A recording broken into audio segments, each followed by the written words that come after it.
Hello guys, I'm Spicy Bill. Welcome back to another episode of Gunpla Re-Review. So today we're going to be looking at more 90s Gunpla. Okay, so first one we'll be looking at, apparently both of these are high grades, but you be the judge. So the first one we'll be looking at is right here, the high grade Hydra Gundam. And yes, I do break down all the boxes. So, let's go ahead and take a look at the manual real quick. Yeah, 90s high grade. Definitely very sticker heavy, very lacking of details, stuff like that. And yeah, I mean I think they put a lot of effort into the instruction manual, which they would have put more effort into the actual kit itself. You can see all these parts are supposed to be gray or silver. Unfortunately are not in that detail. Yeah, just unfortunate. But the kits are very simple to assemble. You know, some people still enjoy building these 90s kits. Personally, I am not really a big fan. I got this kit for a friend, and I guess he gave up halfway. So anyway, let's go ahead and take a look at the Hydra Gundam. We have accessories such as the beam saber, which is very snugly into the gripping hand. That's nice. This thing comes molded in clear orange, so you have to paint the hilt. I think he did an okay job. I think I might have done this for him. I know I did all the panel lining on this kit. So, and then we have the beam rifle, obviously. Yeah, the beam rifle can be held by the trigger hand, like so. Pretty cool. And then we have the shield, and the shield connector for the another gripping hand. So there we go, like that. And obviously they can be attached to the kit. Right now it's being displayed in the I guess the mold that kind of make it look like a Xeon. I think this is like my preferred look for this kit, being this way. And I also flipped the head over, so you got that Xeon face right there. Yeah, okay, anyway, these parts are supposed to be collapsed. And just take a look at that. It's very weird. And then it's got these arms. These would have been cool if they're funnels, and if we have part separation for these, you know, inner part, will look pretty nice, a lot nicer. I did updated this kit. I see some of the paintwork that he did using the silver was not very good, so I repainted them using gunmetal lacquer. So I think it look a little bit better. Also, these tips painted with gunmetal lacquer. Yeah. Okay, so anyway, let's go ahead and transform this guy into the mobile sumo. It's very, very simple. We just flip out these legs, flip the side skirts back, and we're almost done. And let's go ahead and grab these. Yeah, it's got these giant clown feet thing. Suffer from the clown feet syndrome. Pull this part out, pull this part out. Oops. And what happened? Oh, the shield came off. Okay, well, you don't need to display this thing with the shield. It's very simple. All you have to do is pop off the shield connector. Like I said, these 90s kit has very loose joints because all the joints are polycaps. So, I mean, it's not technically falling apart, but it's just very, very loose. And I think the 90s is just a dark time for Gunpla. There are a lot of not so good kits. Okay, so let's go ahead and pop this off. This thing collapses like so. And you want to flip the head around, obviously, to show the Gundam face. Okay, and this part is not really that tricky. All you have to do is flip this thing over, flip over the handle like that, and then slot this into the shoulder armor like that. Not too bad. The shield connects to the peg. And we'll do it for this part too. So you flip that over, you flip over the handle, slot that into the shoulder, make sure it lines up properly, slot that into the shoulder like so, flip these parts up. Oh, don't forget the back skirt go down like so. Yeah, everything's connected via polycaps, so this one I really don't like polycaps. They're just a very cheap way to get parts to connect. I mean, they're durable, but there's almost no engineering involved.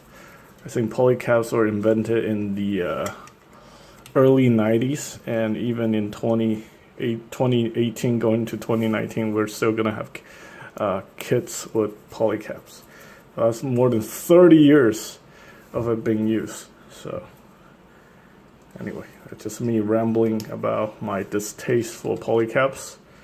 I'm sure they're perfectly fine for high grades, SD, and some older master grades, but I just don't like them. I like how Bandai's stepping up their high grade kits and going away, leaving polycaps in the dust. So there we go. Let's go ahead and plug this part in right there, and there we go. Here we have the Hydra Gundam. That's actually looking not so bad. That's pretty cool. Okay, and next, well, obviously we got all these option hands. This part is still kind of loose. I don't know what's going on there. Next, we're gonna be looking at the Hydra Custom from Endless Worlds. So these are called high grade fighting action. Wow, these guys, I don't know, these guys are just HG. Obviously, this is from the side story manga. What's it called? G Unit? Sounds like a gangster rap. But anyway, here we have Serpent Custom, fighting action 144 scale. And it's piloted by, I don't know. Well, these are the factions. But whatever, these are grunt suits anyway. So Serpent Custom, obviously. And that's that. It went up against a heavy arm, and most of them got pwned. It's a very nice, very interesting looking kit. However, you do have a lot of work cut out for you. Tons of parts need to be painted. As you can see, the Gatling gun isn't even in the right color. And yeah, just lots and lots of work required for this kit. So let's go ahead and take a look. Here we have the Serpent Custom. I think he managed to paint most of the parts except for the Gatling gun. For the most part, it looked pretty accurate. I did the panel lining on this kit. He did some minor paint work, which, yeah. I was thinking about painting it over using lacquer, but my experience with lacquer over acrylic is that they tend to strip off the acrylic, so I'm just gonna leave it as is. Yeah, okay. Also got this beam rifle thing. Yeah, I think he might be missing trigger hand for the beam rifle, so I guess we're gonna use or cannon. So we're gonna use the one from the Hydra, and hopefully that works. Okay, so that kind of worked. So yeah,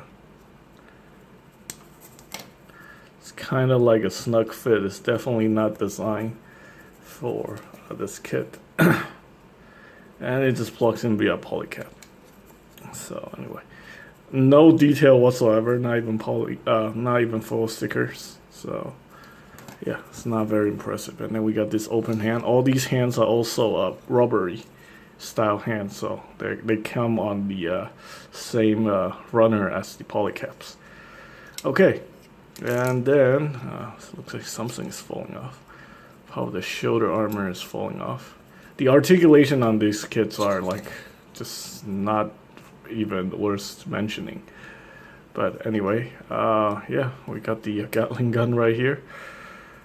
I guess I'll go over the articulation with this kit just a little bit. We have the thruster that can articulate. Obviously, a very loose waist articulation right there. The knees are basically 2 pieces of polycap. That is not terrible. But believe it or not, it's double jointed. So, yeah, hinge for the feet. Obviously, the ball joint to the polycap system. And the head can swivel. We have the 2 pegs that go into the shoulder. So, you got the you don't have a bicep swivel, but you have the elbow swivel, and this is also a polycap. Terrible. That's just terrible. Using polycaps for the joints are just awful. Awful. But anyway, obviously seam lines everywhere, lack of part separation, stuff like that. It's an interesting looking suit, but I wish there's a revive version of this. But anyway, I think that is pretty much it. There is also a 1/100 scale version of this kit, and yeah, believe it or not, I would recommend that version, the 1/100 scale high grade over the 1/44 scale, just for this kit. And that's pretty much it for this review. I hope you guys find the information helpful. I don't know. I don't recommend any of these 2 kits unless you absolutely have to have them in your collection, or if you have a lot of patience and a lot of skills in, making custom kit bashes. This guy could be really cool if you're willing to put in a ton of work and just like kit bash it with the modern kit and just completely revamp it. I mean, the parts are there to make something really, really cool, but it's you actually have to take the time and make it happen. You can't just think about it and just leave it there. Otherwise, it's just it's gonna be like this forever. Same with this kit. If you have the know-how, the skill set, you can definitely make a very nice custom using the parts from this kit. So that's pretty much it. Thanks for watching.